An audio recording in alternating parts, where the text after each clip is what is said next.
પાર્ટીનો કાર્યકર્તા, સંગઠનનો કાર્યકર્તા, બૂથનો કાર્યકર્તા કે શક્તિ કેન્દ્રનો કાર્યકર્તા હળવાશથી ક્યાંય નથી લેતો. આજે પણ આ ચૂંટણીના મતદાનથી તમે જુઓ કે 2022ની થયેલી વિધાનસભાની ચૂંટણીમાં મળેલ ભાજપના મત કરતાં આ પેટા ચૂંટણીમાં ભાજપનો વોટ શેર તો વધ્યો છે. ભાજપનો વોટ શેર વધ્યો. 2024ની લોકસભાની ચૂંટણીમાં જે વોટ શેર હતો, ભારતીય જનતા પાર્ટીનો વોટ શેર તો આજે વધ્યો છે. વોટ શેર વધ્યો છે ને સાથે સાથે ભારતીય જનતા પાર્ટીનો કાર્યકર્તાનો પ્રયાસ હાર્યો નથી. પાર્ટી હારી હશે, ક્યાંક પ્રયાસ હાર્યો છે.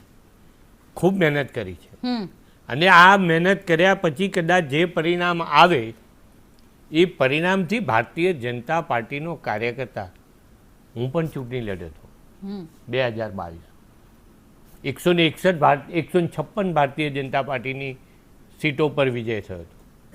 અનેક કાર્યકર્તા, 15-20 કાર્યકર્તા કરતાં વધારે 30 કાર્યકર્તા લગભગ 182માંથી હારે. પણ હાર્યા પછી 2 કલાક પછી એ ભારતીય જનતા પાર્ટીનો ઉમેદવાર, એ ભારતીય જનતા પાર્ટીની વિચારધારાને ક્યાં કચાશ રહી ગઈ છે. હું તો ઉમેદવાર હતો પણ કાર્યકર્તા, નાનો કાર્યકર્તા. પણ એ નારાજગી પર ક્યાં કામ કરે ને? આપે કહ્યું કે ચલો મહેનત કરવાનું ચૂક રહી ગઈ, કે કાર્યકર્તા હવે શીખશે, એ બધી પછીની વાત છે. કડીમાં પણ 17મા રાઉન્ડની મતગણતરી પૂર્ણ અને હાલમાં કૃષ્ણા શું અપડેટ છે? જી બિલકુલ, કડીમાં 17 રાઉન્ડની મતગણતરી પૂર્ણ થઈ ગઈ છે.